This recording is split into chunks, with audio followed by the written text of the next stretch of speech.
Welcome to episode 111 of the Headspace and Timing podcast. On today's episode, we have journalist and Military Times deputy editor Leo Shane III. Leo has been reporting on defense and veterans issues for 15 years and has seen many changes when it comes to veteran concerns. There has been more talk of late. There's been a lot more long-term looking, especially as we look at the footprint of VA, where are hospitals being built, what facilities are out there. The old model was you got a big metropolitan center, you got enough veterans there, boom, build a big VA hospital and we'll repair it and we'll keep it going. And now we've seen more clinics and some smaller scale footprints that allow for more flexibility, may allow for expansion or contraction. Even in the Mission Act, part of this is setting up a network. Part of this is setting up a better way of connecting the VA healthcare system to the private healthcare system and creating a safety net for veterans that works into the future. Even if the number of veterans starts to dwindle, you've got a healthy healthcare system that can at least absorb them. Welcome to the Headspace and Timing podcast, a show dedicated to breaking down the stereotypes around veteran mental health. My name is Dwayne France, and I'm a retired Army non-commissioned officer and a combat veteran of both Iraq and Afghanistan. After retiring from the Army, I took on a new mission as a clinical mental health counselor for my fellow service members.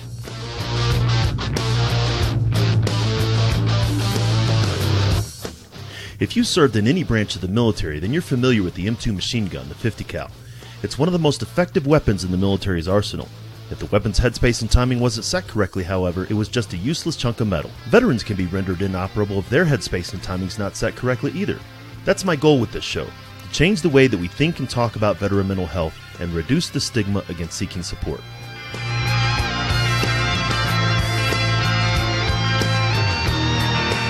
Each week, we'll talk with mental health professionals, veterans, and those who support service members, veterans, and their families.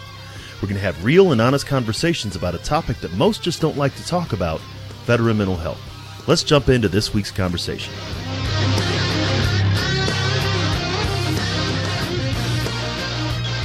Hey everybody, welcome back to the Headspace and Timing podcast. Once again, and as always, we really appreciate you taking the time to listen and learn more about veteran mental health. I've got an interesting guest today. I always say that I am excited to talk to many of our guests, but especially today. Leo Shane is a reporter. He covers Congress, Veterans Affairs, and the White House for the Military Times. If you're actually, in my point of view, if you think of, who is one of the media experts on military and veterans issues, Leo is definitely one of the first ones that come to mind. So he's been in the D.C. area. We were actually just talking about that since 2004, and I'm really excited to have him on the show. Leo, welcome. Thanks for the invite. You're putting a lot of pressure on me here, though. Yeah, well, I'm. I feel like I got to be extra smart now when I answer questions. It's a lot. That's a lot for me. You've been up in front of panels on the Hill and stuff like that. So this is going to be nothing close to that. Before we get into what, some of the work that you're doing or covering now, I'd like to give you an opportunity to tell the audience a little bit about yourself and sort of how you got into the military and veteran space.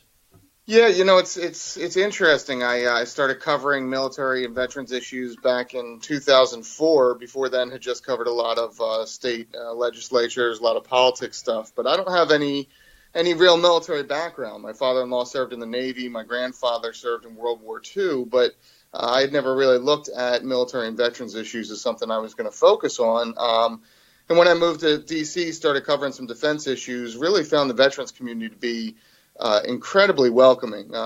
Throughout my career, I've gotten to play the the guy who doesn't really know what he's talking about and has to ask every military question, has to be taught along the way. And the veterans community has embraced me, has been really great at explaining large issues, explaining small issues, explaining all sorts of angles that I think a lot of civilians don't get to hear about and don't really fully appreciate. So for the last 14 to 15 years here, I've been covering, as I said, a lot of military issues, and then slowly shifted to defense issues as the folks from the Iraq and Afghanistan wars came back from overseas. Got into these mental health issues, got into these budget issues. It's really just been a great pleasure for me to be able to tell stories that I think a lot of the country doesn't get to see most of the time. Yeah, that idea of stories. I, as a mental health professional, I recognize, and even myself, veterans want people to understand what we went through. We want those who didn't serve. We want to be able to tell our stories.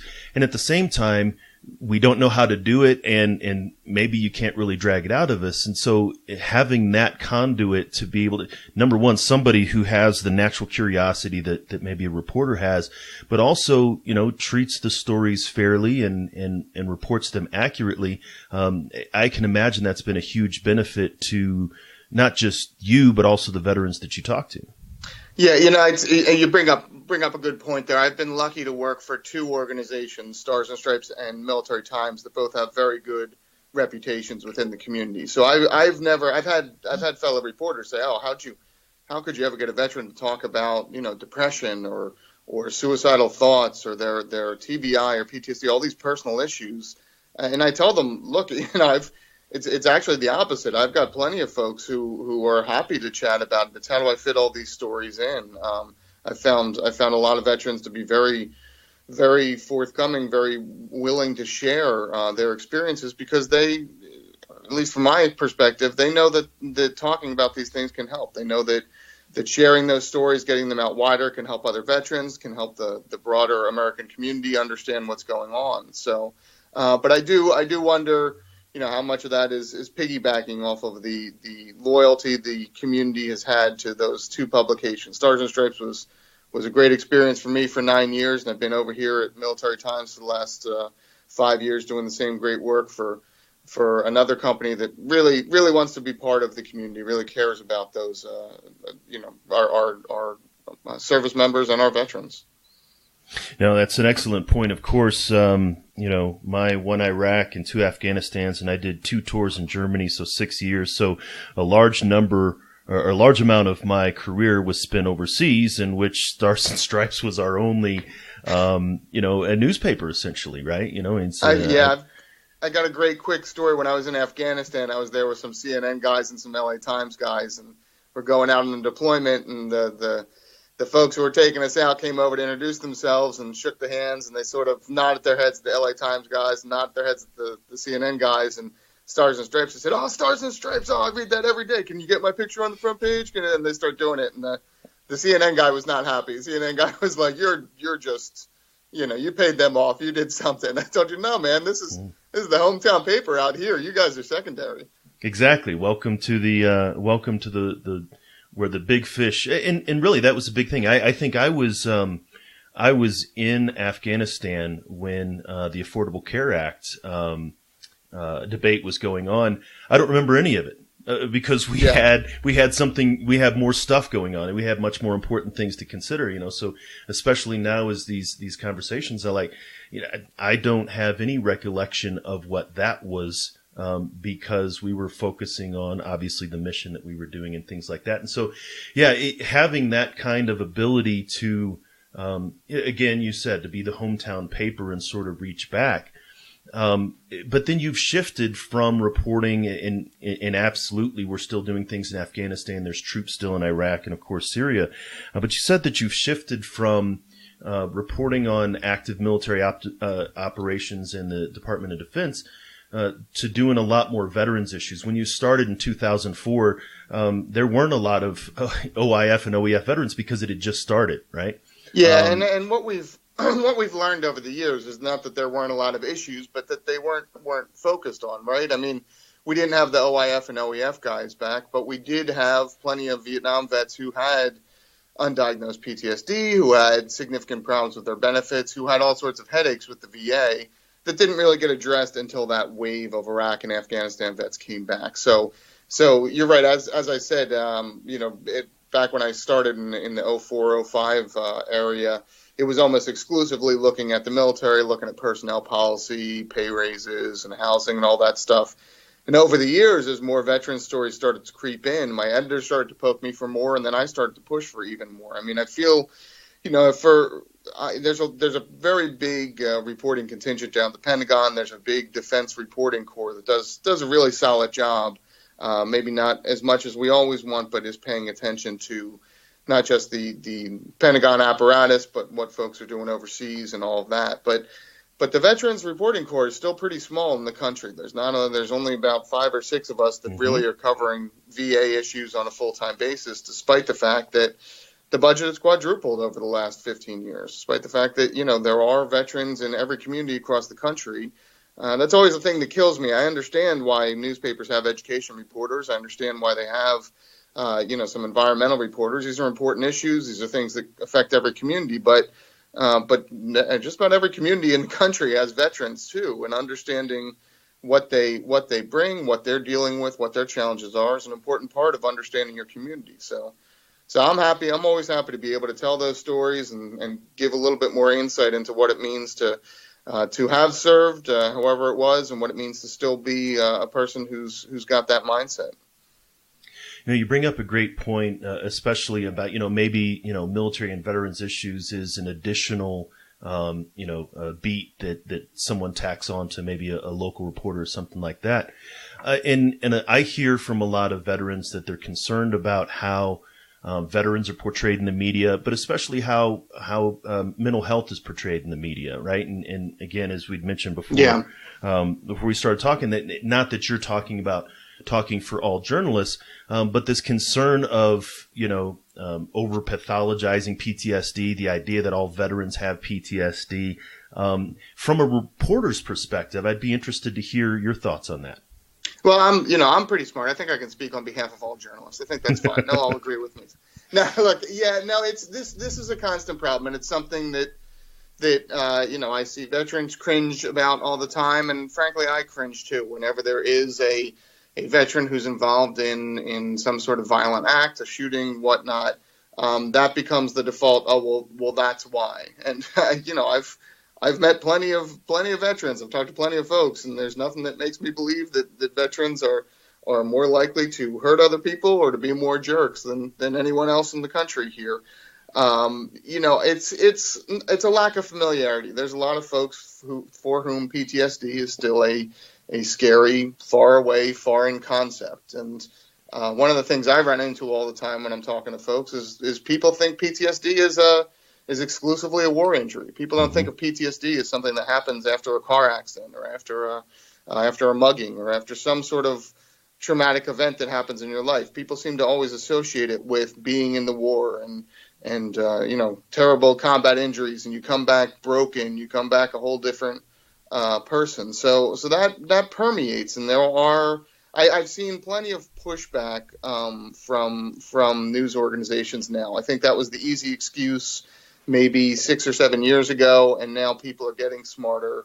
When you do see some of those stories and some of that gut reaction, oh, this bad thing happened because this is a veteran and veterans are all facing problems and are all broken, you immediately see 5 or 6 stories from other places that push back on that. I think one of the reasons why is a lot of papers like the Post and the Wall Street Journal and the New York Times. I see them. Some of these bigger news organizations, I see a lot of veterans starting to work there. A handful of journalists. We've got a ton in our shop who are doing great work, but Alex Horton over at the Post, Ben Kessling over at the Wall Street Journal. These are folks who have served, who know what it is, and are sensitive when they see that, and they can sort of walk around the newsroom when something like this is happening and say, hey guys, this person was a veteran. Here's what I'll help you get their record when they served. So we've got that information, but let's be careful not to say that the reason this person had problems is because they had a combat tour in Iraq, because we don't know. We don't know if they had an injury. We don't know if they saw anything traumatic. It could just be a jerk. Could be something completely different. Could be something that happened to them after the service. Let's not jump to crazy conclusions and just say, war vet, yep, that's the reason this person is having trouble. That's great to hear, a level of journalistic integrity, right? To know that there is that maybe that question to ask. Yeah. And part of it is knowing that question to ask, right? I mean, if you've never dealt with veterans, if you only know PTSD from afar, maybe you think that is a logical thing. Maybe you think that's a quick checkoff. I mean, we do that with with all sorts of all sorts of things. You make assumptions based on what you know and what you don't know. So if more people read about PTSD, if more people understood that it's not just something that the military deals with, but something we all deal with. Same with depression. I think in general, a lot of us still have an idea. I should say a lot of the country still has an idea that, mental health issues mean you're unstable. It means at any moment you could snap and go out and hurt others and go crazy. Whereas, there's not the evidence that necessarily depression or other issues are going to cause that. So, it's nobody says, oh, that person broke their leg, that's why they went around and smashed up all those windows. But we do seem to have that assumption for mental health issues. No, it's true. And of course, the veterans, or some veterans, and I am not smart enough, again, to speak for all veterans, but we play into that too. There are a number of veterans that sort of, buy into that stereotype.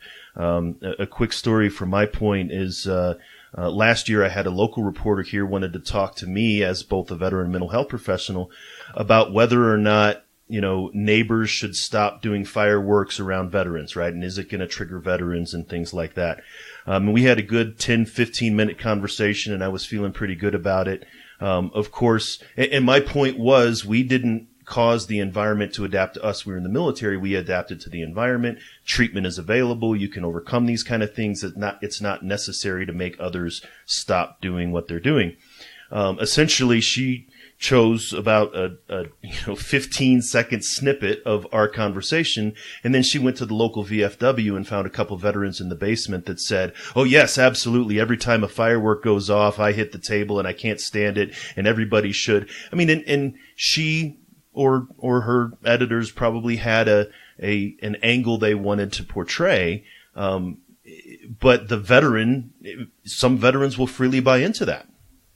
Yeah, and some, it depends on what it is too. I mean, that sounds like a case where she either didn't get it or was misrepresenting. But, sometimes, because the fireworks one's an interesting one, because I see the backlash on folks are saying you shouldn't adapt. But like, if I knew my neighbor's a Navy vet, if I knew that fireworks upset him, I wouldn't want to set off fireworks in my backyard. Now, I'm not saying that everyone shouldn't do that, and he's never asked for that sort of thing, but this is part of just knowing the community and knowing who's there. I'm not advocating for that, but if I knew there was some complicating factor with my neighbor, whether he's a vet or not, I want to be a good neighbor. I want to treat him with respect. I want to understand that stuff. So I think sometimes those stories are an attempt to do, what can we do? What kind of outreach do you need to do? When, in fact, the better solution is to better understand. Like there may be a man or woman in your neighborhood who's really sent off by that, but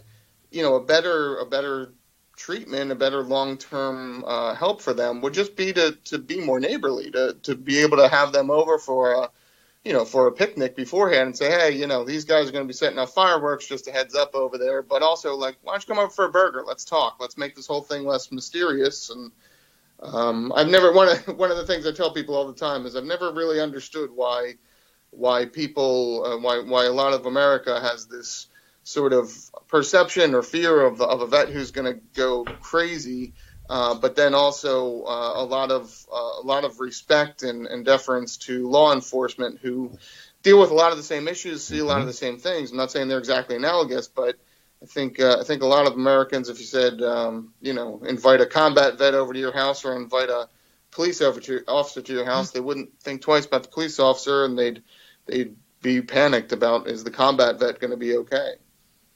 That's absolutely true. And this is a paradox that we as veterans face, is that people respect veterans from afar, right? We go to the movie and we watch Chris Kyle, and we honor, the Medal of Honor series on Netflix is a great way to look at, heroes in the past. And so it's, we appreciate veterans from afar, but it's very different if they're sitting next to us on a plane or they're sitting next to us in a cubicle. Yeah. And I'll tell you, like, just personally, one of the things that I get stuck in is because of my job. I'm writing about veterans policy. I'm writing about, things that are up there. So I love to write about the individual person stories, but a lot of what I'm writing is, all right, here are problems with mental health policy. Here are shortcomings in the budget. Here are failures we've seen with the suicide hotline. And I'm trying to be as fair with all of that as I can, highlighting the issue without trying to play into the, oh, see, there's so many mental health problems, especially when you get into problems with things like the suicide hotline. You know, we want to make sure that works better. That's the reason I'm writing the story, is to shine light on where failings are and to make sure that those resources are available. But I also never want to scare away a veteran from calling that resource if they need it. Just because there are shortcomings with the system doesn't mean that the system is not still incredibly valuable. So it's a complicated dance. I hope I come out on top more often than I don't with getting that right. But you know, you want to send that message of you know, yes, there are problems. Yes, there are things with VA you want to fix. Yes, there are shortcomings, but that doesn't mean that there's not help out there. That doesn't mean there's not important things for veterans to know. You know, I think that's very critical, and just hearing that the pivotal role that you play, one, in informing the community who hadn't served about veterans issues, but also then turning around, as I said, and as you said, on the national level, there's very few reporters that are specifically focusing on veterans issues, and your name is well known. So veterans will listen to you, and they'll read you, and they'll talk about, and they'll share the stuff that you write. And so then also turning around and explaining to veterans or helping veterans become more aware of, you know, what things are going on in the Department of Veterans Affairs. I think that's like you said, a complicated dance and maybe difficult to balance at times. Yeah, I mean, it is tough. And especially with what we've seen over the last 4 or 5 years in VA. I mean, look, there's been a leadership mess over there. We've had 2 different secretaries forced to resign for one for almost purely political reasons, one for structural reasons within the VA. We've had a lot of ups and downs with how money's been spent, how money hasn't been spent. But, you know, while I'm writing all of that, I do want to be conscious not to say that VA is a broken, messy system, because that's the narrative that gets out in the national media line. It's just, oh, VA, what are you going to do? It's never going to be fixed. Well, that's not true. We've seen tons of resources. You know, the disability benefits backlog is a problem, but there are hundreds of thousands of veterans who are receiving critical payouts.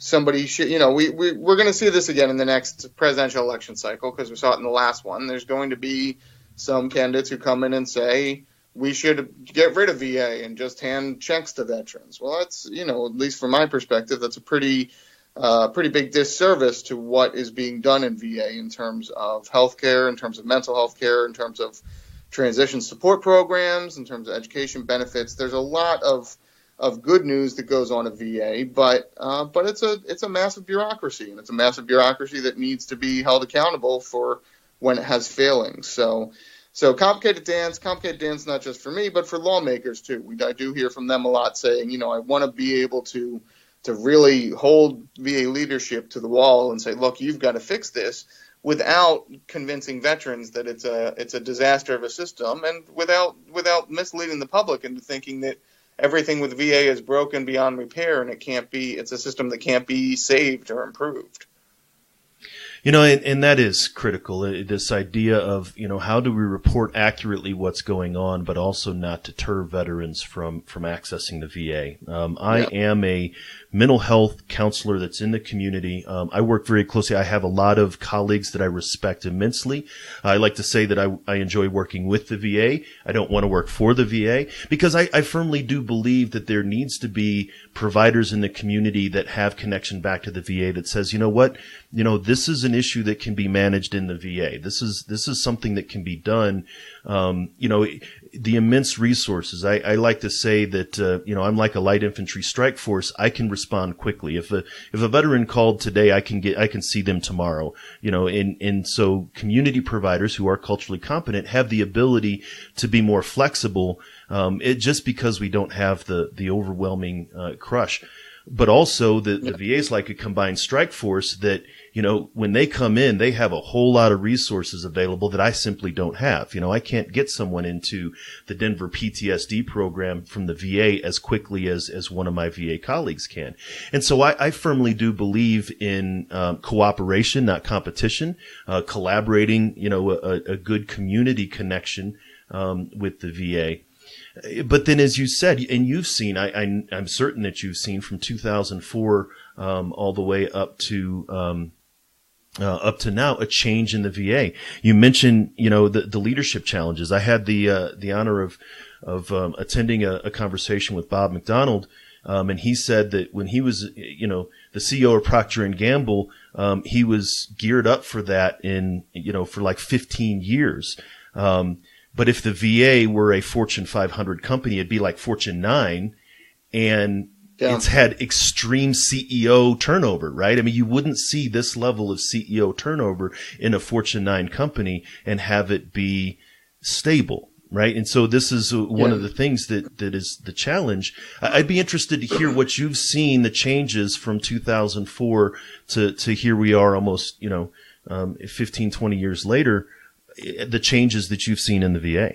Yeah, well, I mean, and Bob McDonald was a very interesting person to take over that job, because he did bring that Fortune 500 CEO experience, and he talked quite frequently about what worked, what didn't, what was different. It's one of my I'm often sniping at folks who say, we need to run government like a business. It can be run more like a business, but it's a pretty screwy business if you're doing that. Most businesses don't have a board with 535 people, all of whom get to go back to their voters and pick on you and embarrass you if they don't like what they're doing. And most companies don't have the public restrictions with taxpayer money. It is taxpayer money, so it's something that has to be accounted for. So back in 2004 when I first started, VA was really a sleepy backwater agency, very important to the veterans community, but did not register on a lot of people's radars simply because it just wasn't that big. And as I mentioned before, the budget has almost quadrupled over that time, which is a lot of money. We're looking at a $200 billion budget. It's larger than any of the individual armed services over in the Pentagon. A lot of that is benefits and healthcare and all those costs. We've also seen more and more responsibilities heaped on VA, and while that's happening, VA has had to catch up. VA has had to move from some antiquated record systems and an old way of thinking to much more reactive programs, a lot more transition programs, a lot more information about PTSD and benefiting not just the younger generation of veterans, but the older ones. So that's meant a lot of new faces and a lot of turnover. Even absent the Trump administration, which is sort of known for its high turnover at this point. We've seen 4 different permanent secretaries since 5 years ago, and 3 other acting secretaries. It's tough. It's tough to get consistency when you've got different people up there bringing different priorities. Eric Shinseki was the longest serving VA secretary in the history since become a cabinet level department back in the 80s. And for a while it was calm, and then because of issues with the wait times, because of structural problems with how things were set up there, he was forced out. It's tough. What's lost in a lot of this is the fact that, like any other major company, there's a lot of rank and file folks who are going to work, who care a lot about their jobs, and who aren't directly, connected to that leadership in any way, aren't connected to the political drama. Folks at the VA hospitals, most of them just want to help veterans, just want to get out there and touch the lives they can and provide the care they want, and just want the folks up top not to be in constant turmoil. What has happened is, over the years, VA, I don't know if VA's reputation was ever great, but I think it's taken a real beating as politicians have looked at some of this, have blasted certain leaders for decisions, and have said, look at all that turmoil, look at all the problems, look at the wait times, look at this. Now we've got a real public perception problem that VA is a broken system. Bob McDonald was the one who, when he came in, really spent a year doing cheerleading. I don't want to diminish that in any way, but really saw part of his job being trying to fix that reputation, trying to get the public to understand the importance of VA, the medical research that's done in the past, the discoveries that that it's made, and the amount of care that it provides. We're now his predecessors haven't spent as much time on that, and I wonder if you go to just a supermarket anywhere in the country, if people say VA, oh, that's one of those screwed up government programs, doesn't really work. Right. And, it is, I think, a level of reputation management. And again, if it's not being done by the Department of Veterans Affairs, you, in the media, maybe bring on some of that responsibility of saying, hey, it's not all that bad and it's not all that good, right? Let's talk about the fact that the emperor ain't got no clothes. And at the same time, you bring up an excellent point. The VA is the primary training ground for just about every veteran military psychologist that I know of, right? Spent time in the VA. They're a huge resource for postdoctoral and helping develop mental health professionals that are culturally competent. They're the largest training institution medically, even not just mental health wise, and just about every advance that we've understood has been involved in some way through, the VA or VA research and even community research. They work closely with the VA. And so we have to have this agreement. And then, like you said, maybe they're just this big target and an easy target to get people to rattle the torches and pitchforks. Well, look, it's a lot of taxpayer money, and that is something you do have a different level of responsibility there. You are spending the public's money, and I do think some of it is sincere. I've talked to groups of non-veterans who have asked about what VA's liked and have come in with some of these perceptions, and there is again, maybe it's that respecting veterans from afar thing, but there is a hope and an expectation by a lot of this country that when service members return from war, whatever their needs are going to be handled very quickly. If you've got physical needs, if you've got mental needs, if you've got benefits or education needs, veterans are going to be able to get into that, get access to that without much problem. When they see there are problems, it's a disappointment. And I think a lot of folks in the country, especially when it comes to healthcare or mental health care, expect veterans to be able to see a doctor within a couple of days, to see him very quickly, even though if I go to get a medical appointment, it's going to take me 3 or 4 weeks for my local doctor because they're backed up, because a lot of the healthcare system is cumbersome at this point. So it's tough. But one of the stats that I always try and keep in mind when I'm writing about any of this stuff is that 20 suicides a day number for veterans. I think a lot of people know that. What a lot of people don't know is that of those 20, about 6 of those veterans have regular contact with the VA system and 14 do not. So that's pretty striking evidence right there that VA is doing something right, that if you are a veteran who is connected to the VA system, you're more likely to be getting some care that you need. Maybe it's not everything you need, but you are receiving a level of care that is helping you and is solving some of the problems out there. See, and I appreciate that you bring up that point, and this is something that even this last VA suicide report, they identify that within those numbers, 4 of those 20 a day are actually active duty or actively drilling guards and reservists, right? So.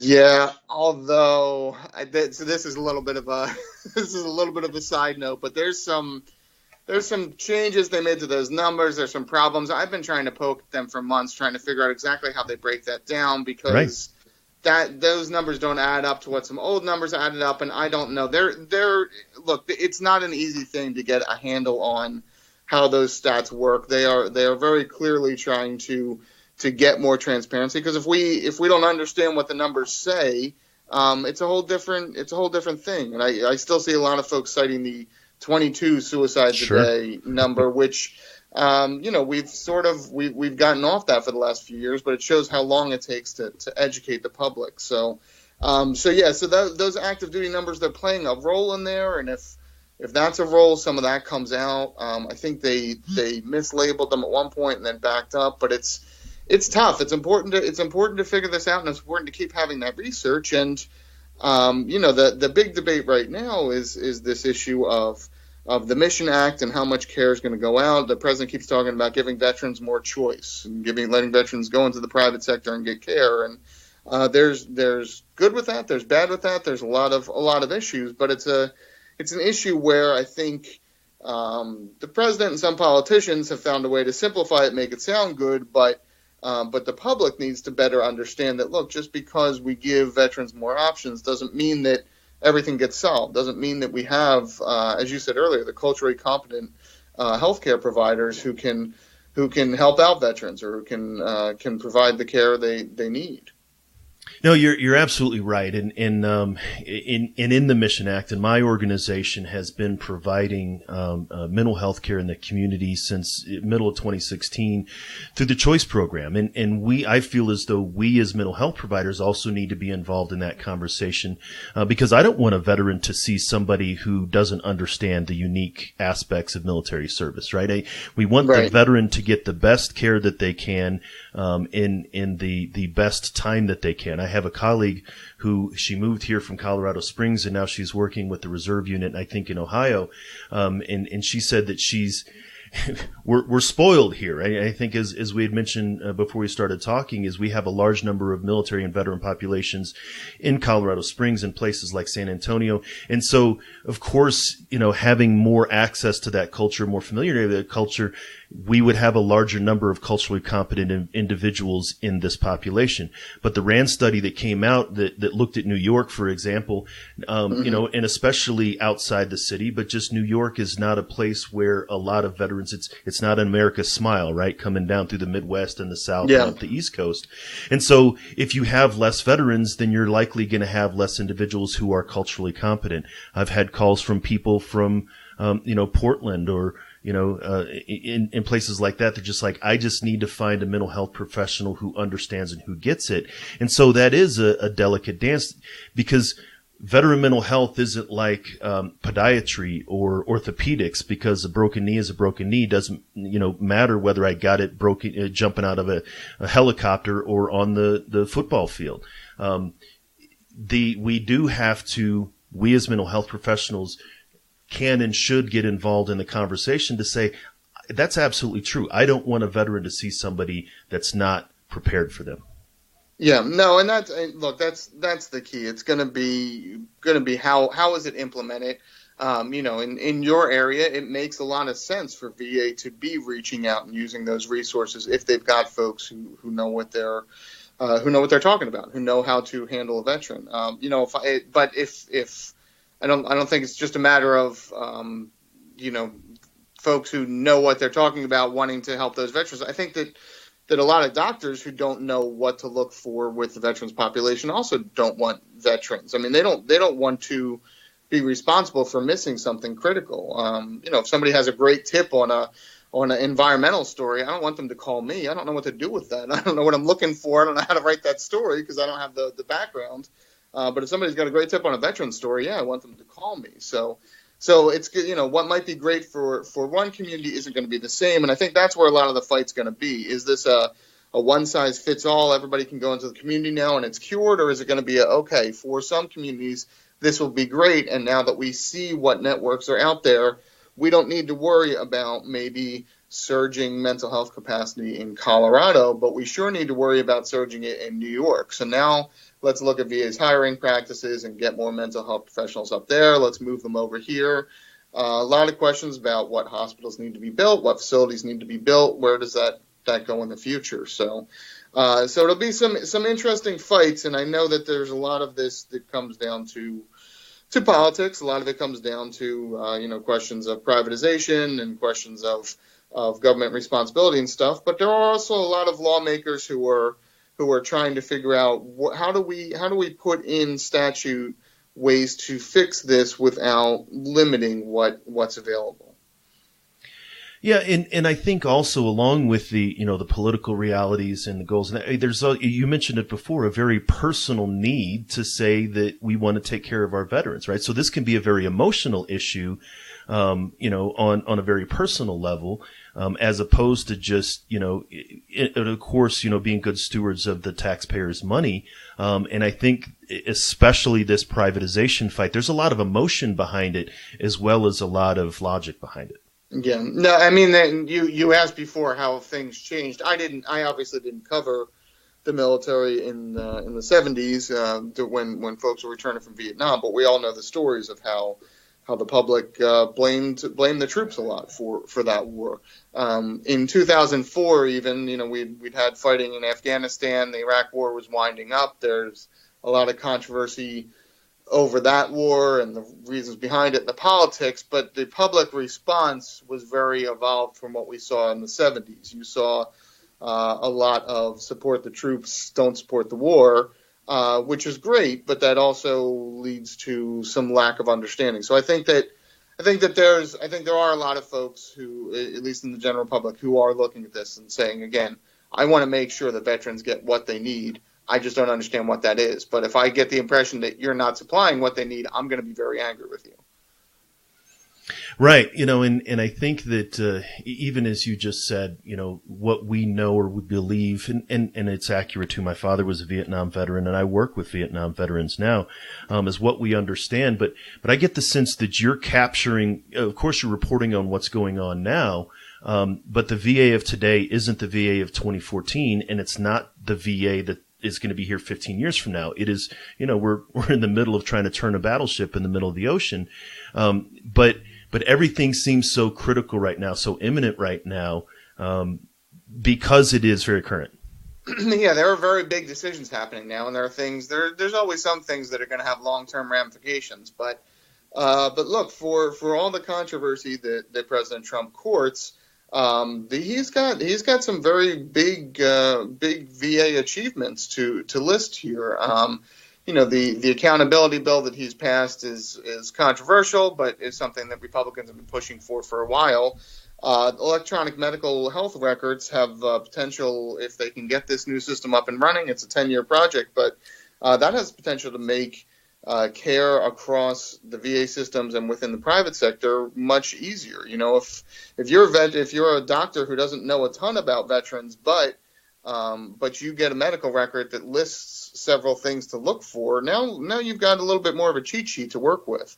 One of the things with private sector care that veterans groups always bring up, less so than mental health, is burn pits. If you're a vet who goes in for care at a VA hospital for a broken leg, and you also mentioned that you've been coughing a lot and you've been having some weird problems, somebody there is going to ask you about burn pits, going to ask you if you were exposed to burn pits over in Iraq and Afghanistan, as we try and figure out what the long-term health consequences there. But if you go to get a broken leg repaired at a local hospital and you mention those same things, they might not know to ask. They may not know to check on that thing. So if you've got a better electronic medical record system, maybe some of that barrier gets broken, and maybe these other pushes for more private care become more seamless as you move between a VA and a private care system to get a more holistic network. And I think a lot of the country would be happy to hear, hey, there's this whole different sort of sub network working through the country for veterans that seems to be great. Boy, I wish I could be part of that. No, I am a firm believer of, as veterans go, so goes the nation, right? And not to say that, that take care of veterans and everything else would be great, but what works for veterans, and I've seen this in my local community, if we can figure out how to solve veterans homelessness, then we can take those techniques and apply them to the larger aspect of homelessness. And the same thing is what works. And the advances in traumatic brain injury in the military have definitely helped what's going on in the NFL with CTE, and vice versa, right? There's a lot of crosstalk between the neurologist in the NFL and the military. And so this goes back again to this idea of cooperation and collaboration and needing to make sure that we have the right things in place for veterans, not just now, but going forward. I was talking to Dr. Ed Tick, who's a nationally recognized veteran mental health expert. He started seeing Vietnam veterans in the mid-'70s, 10 years after their experiences in the late '60s. And I'm seeing post 9/11 veterans 8 to 10 years after their experiences, and I'm thinking, man, this is great. But I'm also seeing Vietnam veterans for the first time 50 years later. And so with this extended war, we're going to be addressing the psychological impact of Iraq and Afghanistan for the next 50 years. Yeah, and it'll be interesting to see. I think with what we know today, or at least maybe I'm just being hopeful, but what we know today with the treatments we've done, with the focus on mental health, on TBI, on PTSD, depression, maybe we don't see the wave of folks like we did with Vietnam. When there's a fair amount of Vietnam vets who came back, sort of buried everything, threw themselves into work, then have now hit retirement age and are realizing they didn't deal with these serious issues from 30 or 40 years ago. Maybe we have some of those, but not the same sort of wave. Maybe this time we handle it right. Maybe this time we've got more information. But more likely we learn more things over the years. And, I mentioned burn pits before. We know of severe respiratory illnesses for folks who were directly exposed, but are we going to find out in 10 years that folks who just passed through a base in Iraq while the burn pit was going also had some lingering issues? Are we going to find out that some of the TBI issues that we think we're dealing with well now, actually, there's a much better way in 10 years to deal with this, and we find a silver bullet to solve all those problems. So it's interesting, and that's something that I know lawmakers give a lot of lip service to, but I don't know if they always think about the long tail of war and the long-term consequences. People in this country want veterans to be taken care of when they come back, and that doesn't matter if it's 2 years after they come back or 70 years after they come back. I think this is especially, I'd like to hear your point of view on this as a legislative beat reporter, a lot of it has to do with incremental legislation. Let's deal with the problem now and less concern with the long term. I recall in one of my MBA classes, we took a look at Hurricane Katrina, and we looked at all of the legislative decisions, both locally and federally, going back 80 years, that, we're going to put a levy here, we're not going to put it there, we're going to, fund this project and not that project. And it was all incremental legislation that by itself looked like it was a good idea, but ultimately led to the failures of flooding New Orleans. Yeah, and look, there's always going to be some Monday morning quarterbacking there, right? Like you don't get to see the whole picture until many years later. But I will tell you, there has been more talk of late. There's been a lot more long-term looking, especially as we look at the footprint of VA, where are hospitals being built, what facilities are out there.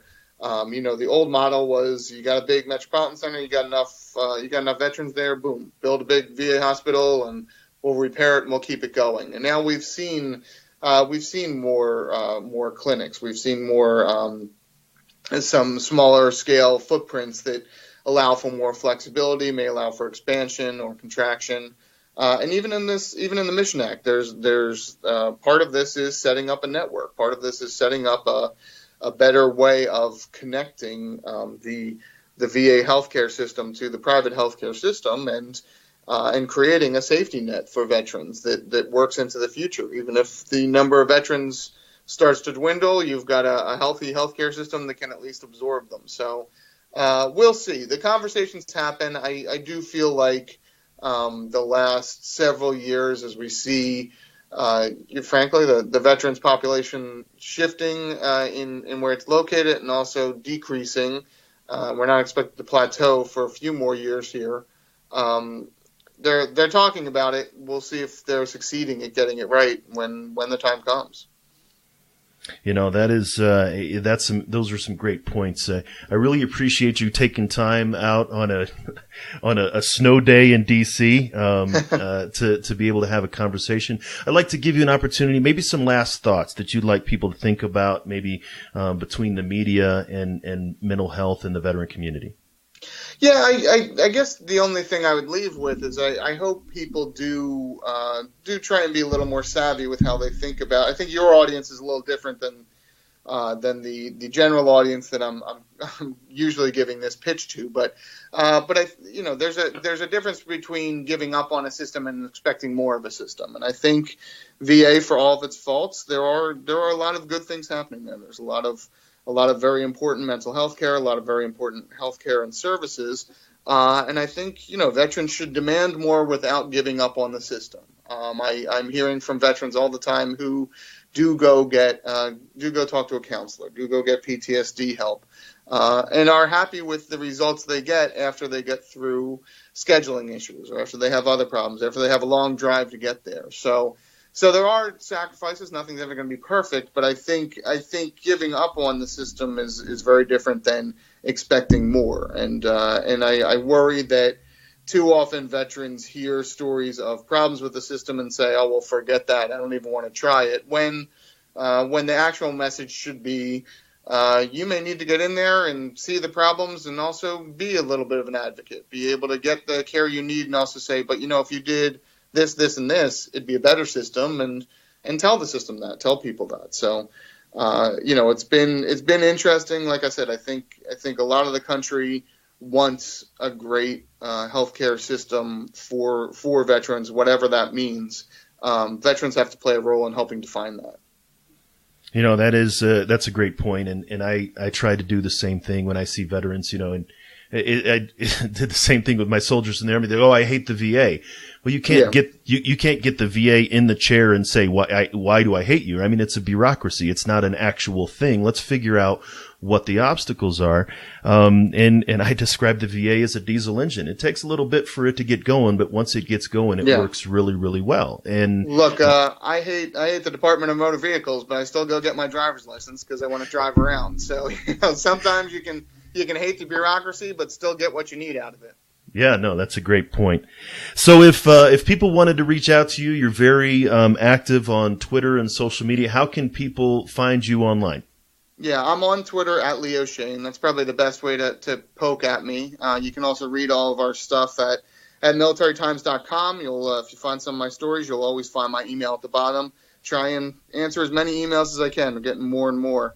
And we also have a podcast. We have a political fallout shelter, a little bit less veterans news than you and I talked about here, a little bit more defense news, but I'm trying to force my co-host into talking more about the VA because that's where my passion is. So that's interesting and not a surprise to say that I've never heard about it, but I'm definitely going to look it up because I'm always we're having some fights with our advertising people about advertising that better, but it's good stuff. Check that out. And then Twitter is where a lot of us live. A lot of us have these conversations, and I know people have very strong opinions about social media right now, but I have found that the benefits of hearing from veterans on there and hearing about the veterans community, far outweigh some of the jerks that circle on there. I think I've met quite a few people and learned quite a bit just from being on there and being able to listen and filter through some of that other stuff to get to what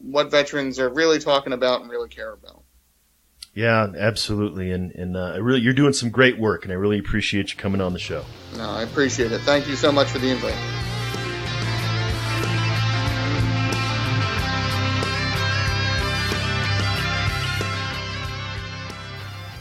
You're listening to Headspace and Timing, where we're trying to change the way that we think and talk about veteran mental health.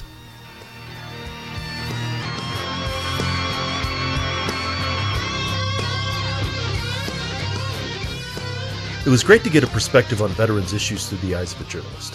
I especially appreciate Leo's point of view on reporting on veteran mental health in the media. I agree. I'm increasingly seeing post-9/11 veterans in the major news organizations and hearing them express caution about painting all veterans with the crazy combat vet brush. He and I also talked about the Mission Act, also known as the Maintaining Internal Systems and Strengthening Integrated Outside Networks Act of 2018.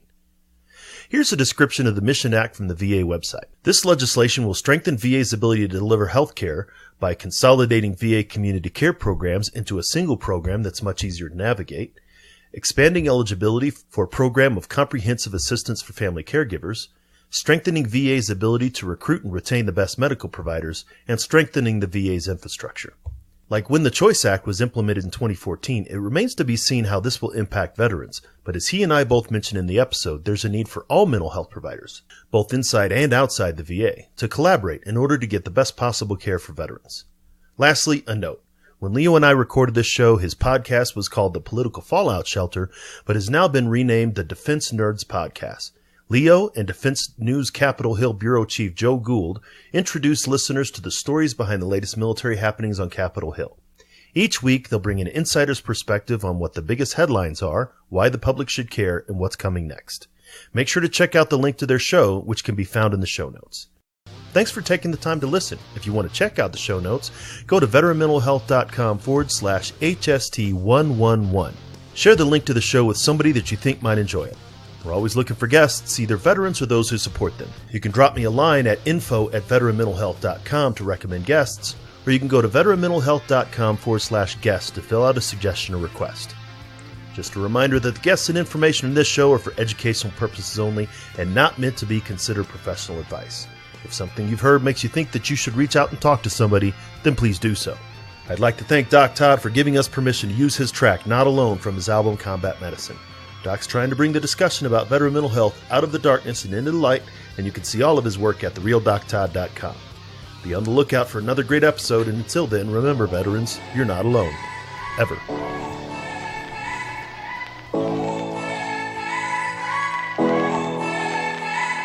The struggle is real, found a feast and lost a soul. Eventually my drinking, it got out of control. There in darkness I roam, struggling to find home. See, suddenly death didn't feel so alone. 22 a day, destination unknown. It could have been avoided if you picked up the phone, but now you're gone, so I guess all we get is the tone. Nothing but bone weeds, overgrown, pushing up stones. I've triumphed over enemies, co-created enemies. Broke out facilities that tried to put an end to me. R.I.P. I'd rather grind in tranquility. Authentic Tennessee, embrace my ability. I try so hard to have faith. I bow my head and I pray. Lord, please lend me the strength to carry on and keep staying. How this life so demanding, so much pain on this planet. I hurt each time my way, but with you I'm not alone. Not alone. You're not alone. Yeah. Every time that I fall, I'ma call on you, get myself back up again. Without my Georgia girls, yeah, I'd probably be dead. Cause I'd be taking every nail that the VA said. Gave every shred, every last thread of my identity. Conquer my fragility, eliminate the enemy. Deliver me, God, from temptation. Tell me that this life is just a matrix. Need a facelift, back to basics. Vision Lasix, I only feel alive when I hear the bass kick. I try so hard to have faith. I bow my head and I pray. Lord, please lend me the strength to carry on and keep staying. Stand up. How this life so demanding, so much pain on this planet. I hurt each time my way, but with you I'm not alone. Not alone. Yeah. You're not alone. And every time that I fall, I'ma call on you, pick myself back up again. Yeah, just pick up the phone, you're not alone. Just pick up the phone, you're not alone, man. Just pick up the phone, you're not alone. Yeah, pick up the phone, I'm right here. And I love you guys. Take those bottles out, dog, and pour them in the sink. Take the needles out your arm and the gun away from your forehead. It's time, man, you've been through enough pain, stand up. It's time to stand back up. All my veterans, man, Army, Marine Corps, Navy, Air Force, Coast Guard. Get up, you know.